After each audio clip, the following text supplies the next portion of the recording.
हरिओम, नमो नमः। आप सब लोगों का स्वागत है इस कक्षा में जिसका नाम है सुमनोवाणी विलासः। इसमें हम इतिहास पुराणार्थ माला का पाठमाला है, इसमें पढ़ते हैं। और अभी हम रामोपाख्यानम पढ़ रहे हैं महाभारत से, उसका तीसरा अध्याय चल रहा है। प्रार्थना करके प्रारंभ करेंगे।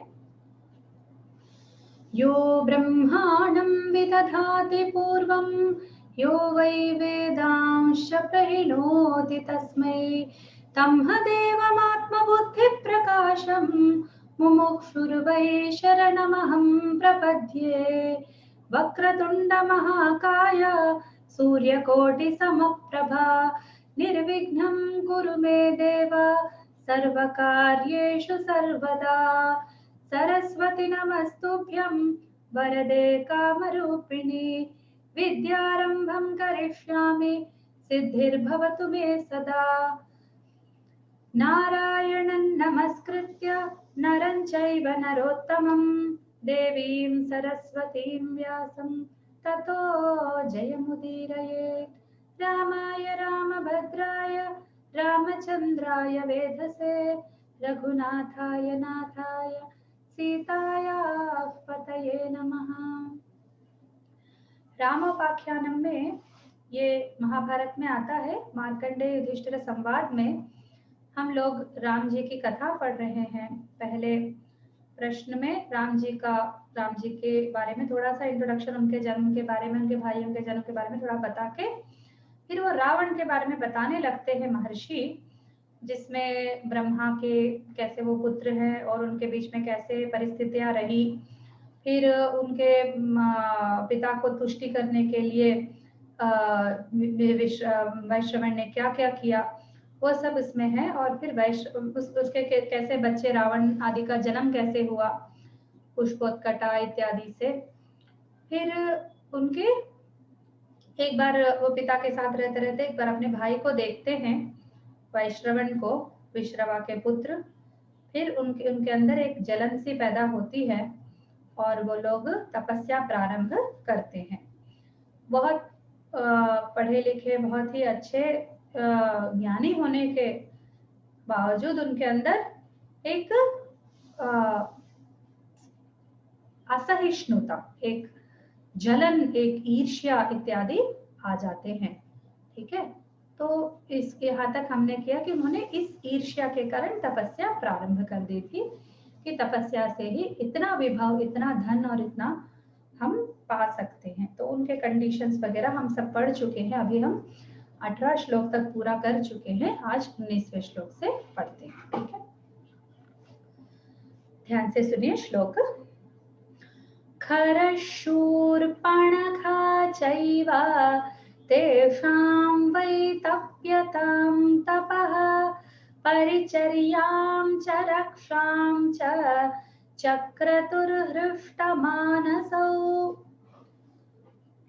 खरः शूर्पणखा च एव तेषां वै तप्यतां तपः परिचर्यां च रक्षां च चक्रतुः हृष्टमानसौ।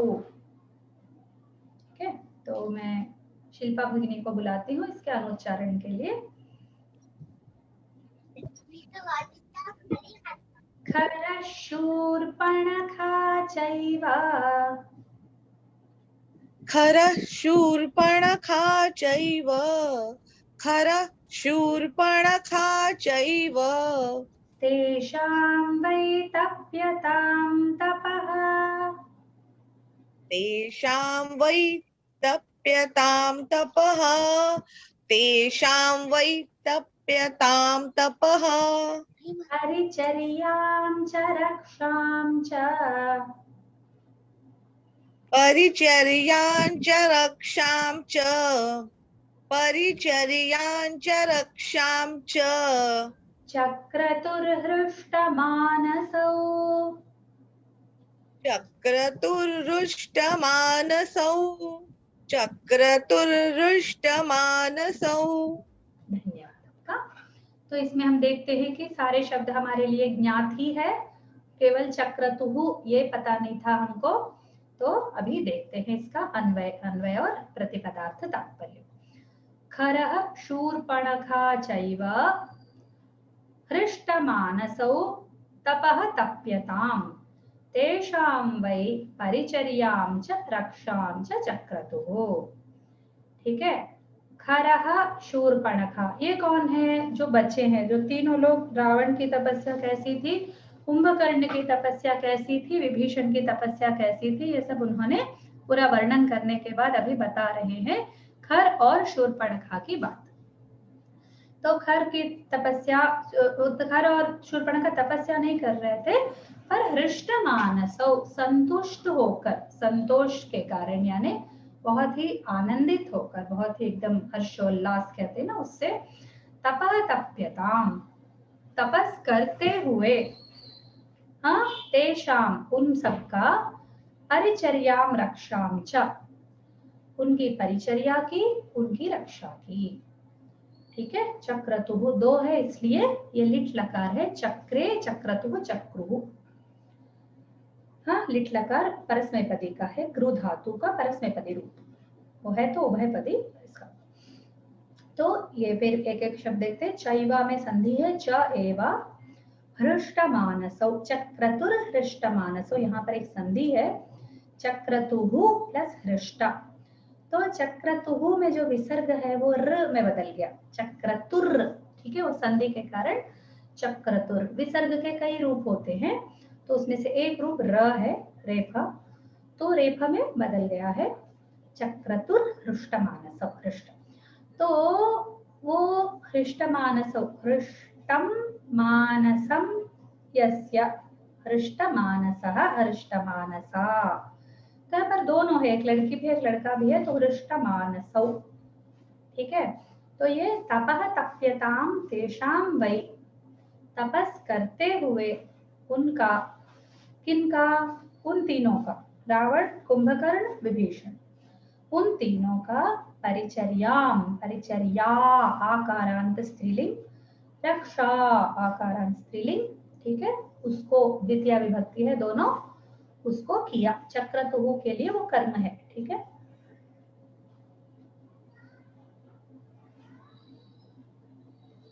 खरः शूर्पणखा च एव हृष्टमानसो तपः तप्यताम तेषां वै परिचर्यां रक्षां च चक्रतुः, दोनों ने किया। ठीक है, खर और शूर्पणखा। ठीक है, इसमें कुछ भी ऐसा नहीं है जो ज्यादा एक्सप्लेन लायक हो। ठीक है, तो हम आगे बढ़ते हैं। तो आगे का श्लोक पढ़ते हैं। पूर्णे वर्षसहस्रे तु शिरश्छित्त्वा दशाननः जुहोत्यग्नौ दुराधर्षस्तेनातुष्यज्जगत्प्रभुः। फिर से, पूर्णे वर्षसहस्रे तु शिरश्छित्त्वा दशाननः जुहोत्यग्नौ दुराधर्षस्तेनातुष्यज्जगत्प्रभुः। पूर्णे वर्षसहस्रे तु शिरः छित्त्वा दशाननः जुहोति अग्नौ दुराधर्षः तेन अतुष्यत् जगत प्रभुः। ठीक है, तो इसका हम अन्वय देखते हैं। दशाननः दुराधर्षः पूर्णे वर्षसहस्रे तु शिरः छित्त्वा अग्नौ जुहोति तेन जगत प्रभुः अतुष्यत्। ठीक है, तो इसके एक एक शब्द का अर्थ देखते हैं। दशाननः, ठीक है, दशानन रावण, दुराधर्षः, जो एकदम जिसको कोई, जिसका कोई दबाव नहीं कर सकता, जिसके अगेंस्ट, जिसके विरोध में कोई कुछ नहीं कर सकता, ऐसा कोई दबा नहीं सकता। पूर्णे वर्ष सहस्रे तु, जब सहस्र वर्ष पूर्ति हुई तब, सहस्र वर्षों के पूर्ति होने पर, शिरः छित्त्वा, अपना जो सर है, अपना ही सर काटा, दूसरों का नहीं काटा, अपना सर काटकर, छित्त्वा अग्नौ जुहोति, इसमें पावक यानी अग्नि में उसको डाल दिया अपने सर को। तेना जगत प्रभु अतुष्यत, उससे जगत प्रभु बड़े खुश हुए, संतुष्ट हुए। ठीक है, ये प्रथम अर्थ है। फिर हमें भी ग्रामेटिकल कैटेगरीज देखते हैं।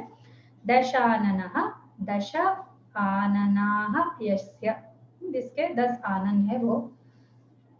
दुराधर्षः, ठीक है, दुराधर्षः का है अर्थ, ये बताती हूँ, दुष्टान आधर्षति, दूरी करोती थी। ठीक है, दुष्टों को दूर करता है। लेकिन ये यहाँ पर आधृष्टुम कष्टम यस्य, जिसको जिसका दर्शन करना बहुत कठिन है, वैसा वाला। ठीक है, वो पूर्णे, पूर्ण होने पर, क्या, वर्ष सहस्रे, वर्षाणाम सहस्रम, वर्ष सहस्रम, सहस्र वर्षों के पूर्ण होने पर, शिरः छित्वा, शिरः सकारांत है, क्लीब है, नपुंसकलिंग है, और उसको उसका द्वितीय विभक्ति है, शिरः छित्वा, छेदन करके, अग्नौ जुहोति, अग्नि में उसको हवन करता है। ठीक है, अग्नि में हवन करता है। तेना जगत प्रभु अतुष्यत, उससे, हाँ, जगत प्रभु सामान्य शक्ति जो भी है वो ब्रह्मा के रूप में प्रकट होते हैं, ऐसा शायद। आते तो ब्रह्मा है पर यहाँ पर जगत प्रभु कहा गया है। ठीक है, या फिर वो खुश होकर इनको भेजते हैं, ऐसा कुछ तो है, या वे खुद ही खुश होते हैं और उन्हीं को जगत प्रभु बोला जा रहा है, पता नहीं। और वर्ष सहस्र की बात पर एक बात बतानी है, पहले भी बता चुकी हूँ कि ये वर्ष शब्द जो है वो दिन अर्थक भी है एक। तो सहस्र वर्ष यानी सहस्र दिन, प्रायः 3 इयर्स। ठीक है, 360 तो 900 प्लस 6 3 18, तो ज्यादा है, 3 इयर्स से कम ही टाइम में। ठीक है, 2 इयर्स समथिंग, उसमें 1000 डेज में उसका वो हो गया, ऐसा। ठीक है, तो शिरः छित्वा अग्नौ जुहोति, अग्नि इकारांत पुल्लिंग शब्द है, अग्नौ सप्तमी विभक्ति एकवचन है, छित्वा छिद धातु है, वो रुधादि गण का है, त्वा प्रत्यय इसमें लगा है, छिद त्वा छित्वा, तो इसलिए डबलता है इस पर। ठीक है, जुहोति हु धातु है और तृतीय गण का है, तीसरे गण का है, जुहोति। तेना, इससे, किससे, उसके इस प्रकार सर अपना काट कर अग्नि में डालने से, जगत प्रभु अतुष्यत, ठीक है, वो बहुत खुश हो गए। नेक्स्ट श्लोका देखते हैं। ततो ब्रह्मा स्वयं गत्वा तपसस्तान्यवारयत्, प्रलोभ्य वरदानेन सर्वानेव पृथक् पृथक्। फिर से पढ़ती हूँ। ततो ब्रह्मा स्वयं गत्वा तपसस्तान्यवारयत्, प्रलोभ्य वरदानेन सर्वानेव पृथक् पृथक्। ततः ब्रह्मा स्वयं गत्वा तपसः तान् न्यवारयत्, प्रलोभ्य वरदानेन सर्वान् एव पृथक् पृथक्। हाँ, इसका अभी इसमें तपसस्तान, यहाँ पर एक संधि है, तपसः प्लस तान, न्यवारयत्, तान न्यवारयत् में कोई संधि नहीं, केवल मिला के लिखा है, इतना ही। तपसस्तान न्यवारयत्, प्रलोभ्य वरदानेन सर्वानेव, तो सर्वान प्लस एव सर्वानेव, वहां पर कोई संधि नहीं, बस मिला के लिखा है। तो अभी अन्वय देखते हैं। ततः ब्रह्मा स्वयं गत्वा सर्वान् एव पृथक् पृथक् वरदानेन प्रलोभ्य तान् तपसः न्यवारयत्। ठीक है, तो तब ब्रह्मा जी ने स्वयं जाकर सभी को अलग अलग से वरदान का लालच देकर, ठीक है, इसको हिंदी में नहीं बोल सकते, वरदानेन प्रलोभ्य, वरदान के द्वारा प्रलोभित करके, ऐसा हिंदी में नहीं बनता है। तो वरदान दूंगा ऐसा प्रलोभन देकर, उसको लालच देकर, उन तीनों को तान तपसः न्यवारयत्, उनको तपस्या से निवारण किया, उनको मतलब रोका कि बस रोक दो, खत्म करो, मैं तुमको वरदान दूंगा। ठीक है, ऐसा। अभी हम इसका ग्रामेटिकल कैटेगरीज देखते हैं। ब्रह्मा नकारांत ब्रह्मण्य शब्द है, उसका प्रथमा विभक्ति ब्रह्मा। हाँ, स्वयं गत्वा, गत्वा गम धातु है, त्वा प्रत्यय मकार का लोप हो जाता है, गत्वा त्वा। ठीक है, करके ऐसा अर्थ। सर्वान उन सभी को, एवं पृथक पृथक अलग अलग से, वरदानेन प्रलोभ्य उनको वरदान के द्वारा, वरदानम वरस्य दानम वरदानम, प्रलोभ्य प्र उपसर्ग लुभ धातु, उसमें निच लगा है। ठीक है, निच लगा है, प्रलोभ्य, फिर ल्यप उपसर्ग है ना, इसलिए क्वार्थक में ल्यप आ गया, बस प्रलोभ्य। तान उनको, तपसः तपस्या से, न्यवारयत निवारण किया। ठीक है, न्यवारयत शब्द कैसे बना, नि उपसर्ग अवारयत, लंग लकार है, वारयति वारयतः वारयन्ति, तो उसी का अवारयत लंग लकार, फिर नी प्लस अवारयत न्यवारयत। ठीक है, इस प्रकार का ये शब्द बना। इसे एक बार मैं पढ़ती हूँ। ततः ब्रह्मा स्वयं गत्वा उनके पास स्वयं जाकर, सर्वान एवा उन तीनों को, पृथक पृथक अलग अलग से, वरदानेन प्रलोभ्य वरदान देने का लालच देकर, वरदान का लालच देकर, वरदान के द्वारा उनका लालच करके, तान तपसः न्यवारय, तपसः तपस शब्द है, तपसः पंचमी विभक्ति, क्योंकि न्यवारयत है ना, उसका निवारण किया इसलिए पंचमी आ गई। ठीक है, तो ये श्लोक हो गया। अभी आगे का श्लोक पढ़ते हैं। प्रीतोऽस्मि वो निवर्तध्वं वरान् वृणुत पुत्रकाः, यद्यदिष्टमृते त्वेकममरत्वं तथास्तु तत्। एक और बार। ब्रह्मोवाच प्रीतोऽस्मि वो निवर्तध्वं वरान् वृणुत पुत्रकाः, यद्यदिष्टमृते त्वेकममरत्वं तथास्तु तत्। प्रीता अस्मि वह निवर्तध्वं वरान् वृणुत पुत्रकाः, यद्यद् इष्टं ऋते तु एकम अमरत्वम तथा अस्तु तत्। ठीक है, तो यहाँ पर संधियां क्या क्या है, प्रीतोस्मि, प्रीतः अस्मि, प्रीतोस्मि। वहां पर जो प्रीतो है वो ओ कुछ नहीं है, वहां पर ऊ है, आ प्लस ऊ ओ बना, वो ओ ऊ क्या है, विसर्ग है। तो प्रीता के पर, प्रीता पर आ है ना, आ और ये विसर्ग का ऊ बन चुका है। विसर्ग कई रूप लेता है, तो विसर्ग का ऊ रूप है ये, ऊ प्रीतो बन गया। फिर अस्मि में आ है ना, वो मिला के प्रीतोस्मि, वो अकार हट जाता है, उस अकार को ही हम अकार प्लस श्लेष से लगाकर, इसको हम अवग्रह कहते हैं, उसको लगाते हैं। ठीक है, प्रीतोस्मि, वो ये जो वो है फिर से वहां, ठीक है, वहां पर विसर्ग है, वही ऊ में बदल गया, वो। निवर्तध्वम वरान वृणुता, यहाँ पर कोई संधि कुछ भी नहीं है। पुत्रकाः यद्यत् इष्टम, यहाँ पर थोड़ा सा संधि है, यत् यत्, ये संधि नहीं है, यत् यत् मिला के लिखा, यत् यत् इष्टम ये भी मिला के लिखा, इष्टम ऋते ये भी मिला के लिखा, यहाँ पर कोई संधि नहीं है। त्वेका यहाँ पर संधि है, तू प्लस एका त्वेका, यहाँ पर यण संधि है, त्वेकम अमरत्वम। ठीक है, त्वेकम अमरत्वम तथा अस्तु, यहाँ पर भी संधि है, तथास्तु तत्। ठीक है, तो यद्य इष्टम, जो जो इष्ट है, ये आगे आगे मीनिंग देखते हैं। तो इतना पद विभाग समझ लीजिए पहले, उसके बाद हम अन्वय पर पहुंचते हैं। हे पुत्रकाः प्रीतः अस्मि वः, ओ पुत्र मैं प्रीत हूँ, मैं बहुत ही संतुष्ट हूँ। हे सारे पुत्र, बहुत सारे पुत्र है ना, तीन तीन है, तो इन्हीं के पुत्र तो है, सही में इन्हीं के वंशज है ना।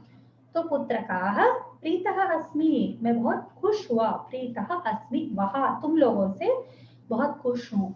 तो ये तुम लोगों के लिए भी हो सकता है, तुम लोगों का, तुम लोगों के खुश हूँ ऐसा, ये वह जो है द्वितीय विभक्ति, चतुर्थी विभक्ति और षष्ठी विभक्ति में आता है, तो ये चतुर्थी ले सकते हैं प्रायः। ठीक है।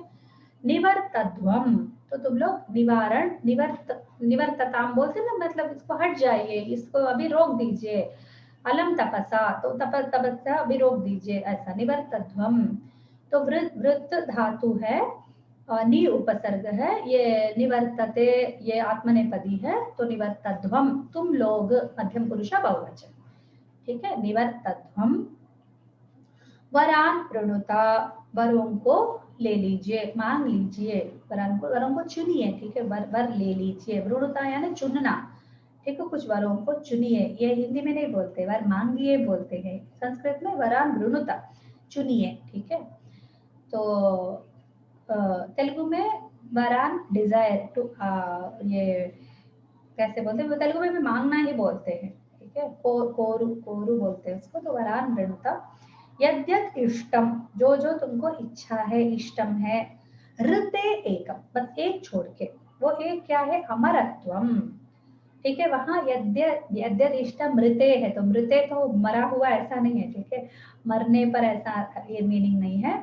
यद्यत इष्टम ऋते अमरत्वम, इसको छोड़कर, बस ये चीज नहीं मांगना। ठीक है। सारे कुछ भी जो भी इच्छाएं मांग सकते हो, पर एक चीज नहीं मांग सकते, वह अमरत्वम।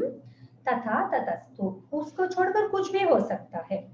ठीक है। उसको आप मांग सकते हैं। ठीक है। ये मीनिंग है। ग्रामेटिकल कैटेगरीज भी हम देख चुके हैं, फिर से देखते हैं। पुत्र का, पुत्र, पुत्र ही पुत्रक है, तो क जहां पर भी जुड़ता है वहां पर स्वार्थे। ठीक है। स्वार वही अर्थ देता है। पुत्र का प्रीतः अस्मि वह, तो आप पर बहुत ही संतुष्ट हूँ। निवर्तध्वम, एकदम आप मुड़ जाइए, रुक जाइए, इससे रहने दीजिए अभी। हाँ। वरान, वरान, वरा शब्द पुल्लिंग में उपयोग है, पुल्लिंग भी है, नपुंसक लिंग भी है, दोनों में आता है ये। वृणुता, वृ धातु है, वृ धातु जो है ये स्वादिकरण का है और ये उभयपदी है। ठीक है। वृणुता, तो इसलिए मध्यम पुरुष बहुवचन में इसका वृणुता रूप, उभयपदी है, पर यहाँ पर परस्मैपदी का रूप का प्रयोग हुआ है। यद्यत इष्टम, जो कुछ, यत इष्टम, इष्टम जो है वो नपुंसक है, इसलिए यत्यत करके नपुंसक है। ऋते तु एकम, ये इडियम है संस्कृत का। ठीक है। ऋते त्वेकम, ऋते तु एकम अमरत्वम, अमरत्वम को छोड़कर, अमरत्व की भावना, अमरता की भावना, अमरत्व, अमर भावना अमरत्व। तथा ततस्तु, वो ऐसा ही रहे। आज कक्षा यहीं पर रोकते हैं, एक बार मैं रिवीजन कर देती हूँ। खर और शूर्पणखा जब ये तीनों तपस्या कर रहे थे, तो खर और शूर्पणखा इनकी सहायता कर रहे थे, बहुत ही खुश होकर तीनों भाइयों की परिचर्या, उनकी रक्षा भी कर रहे थे, उनकी सेवा भी कर रहे थे। और जब सहस्र वर्ष पूर्ण हुए, यानी सहस्र दिन या फिर सहस्र वर्ष, क्योंकि ये अलग मानवेतर जाति को बिलोंग करते हैं, इसलिए हो सकता है इतना लंबा काल प्रायः हो। तो इतने पूर्ण होने पर अपना दशानन ने अपना एक सिर काटा और अग्नि में डाल दिया। तब उससे जगत प्रभु बहुत ही खुश हो गए। ठीक है। खुश होकर उन्होंने स्वयं आकर ये कहा कि तुम लोग तपस्या रोक दो, मैं तुम लोगों को वरदान दूंगा। ऐसा सभी लोगों को अलग अलग से उन्होंने प्रलोभन दिया। ठीक है। तब ब्रह्मा ने कहा, तुम्हारे तपस्या से मैं खुश हुआ, हे बच्चों, तुम लोग कोई भी वर मांग सकते हो सिवाय अमरत्व के, सिवाय अमरत्व के। ठीक है। तो यहीं पर कक्षा समाप्त करते हैं और प्रार्थना के साथ इसका अंत करते हैं। कुछ संदेह है तो पूछ सकते हैं। स्वस्ति प्रजाभ्यः परिपालयन्तां न्याय्येन मार्गेण महिषाः गोब्राह्मणेभ्यः शुभमस्तु नित्यं। लोकाः समस्ताः सुखिनो भवन्तु, सर्वे भवन्तु सुखिनः, सर्वे सन्तु निरामयाः, सर्वे भद्राणि पश्यन्तु, मा कश्चित् दुःखभाग् भवेत्। सर्वं श्रीरामार्पणमस्तु। धन्यवाद दीदी।